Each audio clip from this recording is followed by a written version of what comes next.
Hola, hoy vamos a hablar del flujo de materia y energía en los ecosistemas. Es importante tener en cuenta que el flujo de energía es el factor más importante en la organización de un ecosistema y la principal fuente de energía en el ecosistema es el sol, porque tiene una relación directa con la fotosíntesis. Vamos a tener en cuenta que entre el 1 y el 3% de la luz del sol que llega a la Tierra es utilizado por las plantas en la fotosíntesis. En este proceso, la planta toma la luz del sol y la transforma en carbohidratos y oxígeno. Esos carbohidratos pasan a su estructura, que es la que luego entregará la energía a los organismos que la consumen, y el oxígeno es tomado por el resto de los organismos vivos en el proceso de respiración. Para hablar del cambio de energía de un nivel a otro, tenemos que conocer los niveles tróficos. El paso de energía de un lugar a otro ocurre a través de una cadena trófica, es decir, se da cuando un organismo pasa su energía a otro cuando éste es consumido.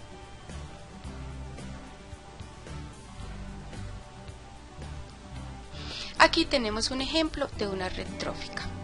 Es muy importante conocer que los organismos pueden ocupar diferentes niveles tróficos dependiendo del organismo que consuman. En este caso, los organismos que son herbívoros solamente ocuparán el primer nivel de consumidor primario, pero si es un organismo omnívoro, es decir, que se alimenta de plantas y de animales, podrá ocupar un primer nivel si se está alimentando de una planta, o podrá ser consumidor secundario o terciario si se está alimentando de cualquier otro animal. En la base de las pirámides o de las cadenas de energía se encuentran los productores.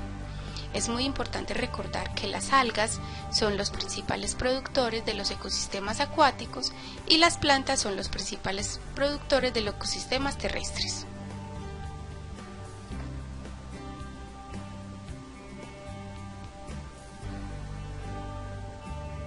En el siguiente nivel se encontrarían los consumidores y descomponedores. Los consumidores se pueden clasificar en consumidores primarios, secundarios o terciarios, y los descomponedores son los que se encuentran en el último nivel. Se pueden conocer como descomponedores o carroñeros. Descomponedores son aquellos organismos que no son de origen animal, por ejemplo, las bacterias, algunos protistas y los hongos. Y los carroñeros son aquellos que son animales y se alimentan de otros animales muertos o de plantas. Recordemos que entre los carroñeros podemos tener herbívoros y carnívoros, porque también hay plantas que mueren, se descomponen y estos organismos se alimentan de ellas. La energía que viene de las plantas ingresa al mundo de los animales a través de los herbívoros. Y los descomponedores se alimentan de organismos en descomposición y tienen la capacidad de transformar la materia orgánica en inorgánica. Pasemos ahora a hablar de las cadenas tróficas. Las cadenas tróficas están formadas por diferentes eslabones. Ese primer eslabón siempre será una planta. A esa planta se le conoce como productor, organismo autótrofo, y se conocen como autótrofos porque son capaces de producir su propio alimento a través del proceso de fotosíntesis. Las cadenas tróficas tienen una forma muy especial de lectura. Es importante tener en cuenta que la flecha que señala a un organismo sale del organismo consumido y señala al organismo consumidor. En este caso, esta planta es consumida por un conejo. La flecha sale desde la planta hacia el conejo, señalando que la planta es quien entregará su energía al organismo que la consume. En este momento, el conejo será un consumidor primario y se llamará primario porque se está alimentando directamente de un productor. Luego sigue el consumidor secundario. Ese consumidor secundario será señalado por la flecha que sale desde el conejo hasta el halcón. Y luego el consumidor secundario será a su vez alimento de un descomponedor, o si algún otro animal lo consume, será entonces un consumidor terciario.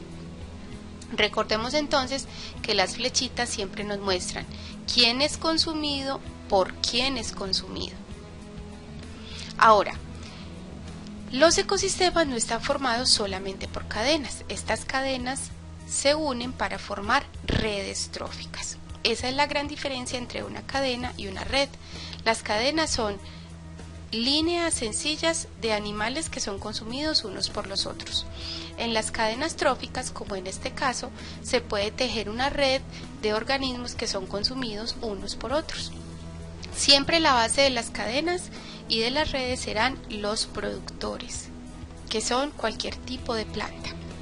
En el siguiente nivel se encontrarán los consumidores primarios o los que se alimentan de los organismos productores.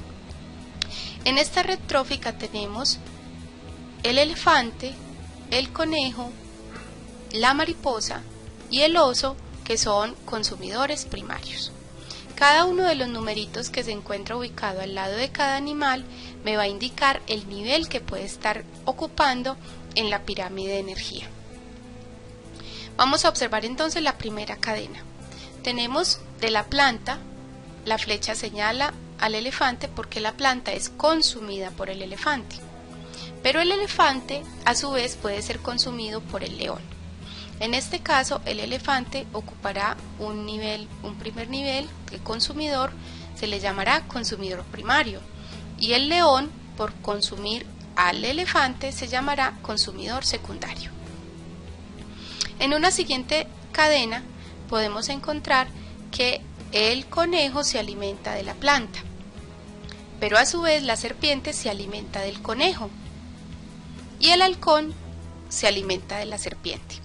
Si observamos la siguiente cadena podemos encontrar que el conejo será un consumidor primario, la serpiente será un consumidor secundario y el halcón será un consumidor terciario. Aquí ellos ocupan diferentes niveles dependiendo del alimento que consumen. Ahora vamos a observar una siguiente cadena. La mariposa se alimenta de la planta, el sapo se alimenta de la mariposa, el pájaro se alimenta de la mariposa y la serpiente se alimenta del sapo. Vamos a mirar qué nivel puede ocupar cada uno. La mariposa será un consumidor primario porque se alimenta de la planta, pero el sapo y el pájaro serán consumidores secundarios porque se están alimentando de la mariposa. Aquí la serpiente será un consumidor terciario porque se está alimentando del sapo, que ya era un consumidor primario. Ahora, en una siguiente cadena, el halcón puede ser consumidor secundario cuando se alimenta del conejo, que es un consumidor primario. El oso puede ser un consumidor secundario si se alimentara del conejo y un consumidor primario cuando se alimenta de plantas. Aquí podemos observar cómo se mueven todas las cadenas tróficas para formar una red en el que diferentes organismos se alimentan unos de otros en un mismo ecosistema.